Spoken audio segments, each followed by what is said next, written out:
जिले की आईपीएस अधिकारी नंदिता कुमारी एक दिन छुट्टी लेकर अपने घर जा रही थीं। भाई की शादी थी। आज वो अफसर नहीं, सिर्फ एक बहन बनकर जाना चाहती थीं।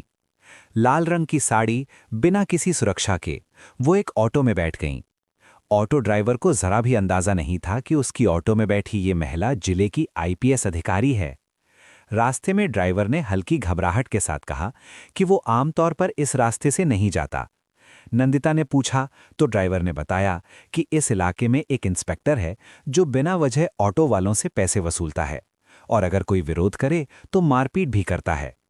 ड्राइवर की बात सुनकर नंदिता के मन में सवाल उठा, क्या सच में पुलिस का कोई अफसर इतना नीचे गिर सकता है? कुछ ही दूरी पर सड़क किनारे पुलिस चेकिंग चल रही थी। इंस्पेक्टर दिलीप राणा लाठी हाथ में लिए खड़ा था।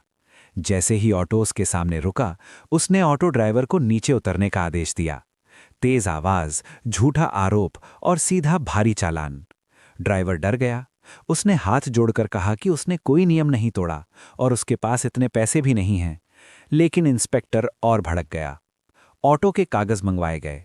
कागज पूरे थे, फिर भी धमकी दी गई, या तो पैसे दो या ऑटो सीज होगी। नंदिता ये सब चुपचाप देख रही थीं। गुस्सा था, लेकिन वो जानती थीं बिना सबूत के कार्रवाई बेकार होती है। ड्राइवर ने रोते हुए अपनी मजबूरी बताई। छोटे बच्चे, दिन की मामूली कमाई, लेकिन इंस्पेक्टर का दिल नहीं पसीजा। उसने ड्राइवर के साथ मारपीट की और थाने ले चलने का आदेश दे दिया। यहीं नंदिता खुद को रोक नहीं पाईं। उन्होंने साफ कहा कि ड्राइवर ने कोई गलती नहीं की और ये सब कानून के खिलाफ है। ये सुनते ही इंस्पेक्टर का घमंड और बढ़ गया। उसने नंदिता को भी धमकाया और दोनों को थाने ले जाया गया। थाने में इंस्पेक्टर फोन पर खुलेआम रिश्वत की बात करता हुआ सुना गया।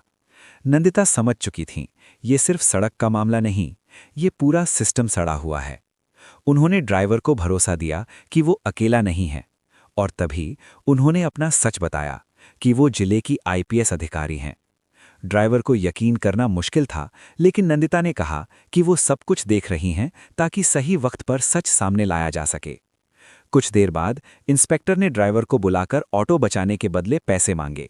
डर के कारण ड्राइवर ने जो पैसे थे वही दे दिए। फिर बारी आई नंदिता की।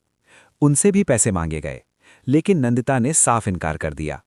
ये सुनते ही इंस्पेक्टर आग बबूला हो गया और उन्हें लॉकअप में डालने का आदेश दे दिया। जिले की आईपीएस अधिकारी लॉकअप में बंद थे। कुछ समय बाद थाने के बाहर एक सरकारी गाड़ी रुकी। आईएएस अधिकारी हितेश कुमार मीना थाने में दाखिल हुए। जब उन्होंने लॉकअप में नंदिता को देखा तो पूरा थाना सन्न रह गया। सच सामने आ चुका था। नंदिता को बाहर निकाला गया और पूरी घटना बताई गई। मामला तुरंत डीएम और एसपी तक पहुंचा। जांच शुरू हुई। सीसीटीवी फुटेज, गवाह और पुराने रिकॉर्ड, सब ने इंस्पेक्टर की सच्चाई खोल दी। अगली सुबह थाने में बड़े बड़े अफसर पहुंचे और इंस्पेक्टर दिलीप राणा हथकड़ी में था। संदेश साफ था, वर्दी का मतलब ताकत नहीं, जिम्मेदारी होता है, और जो कानून को कुचलता है उसे एक दिन कानून ही कुचल देता है।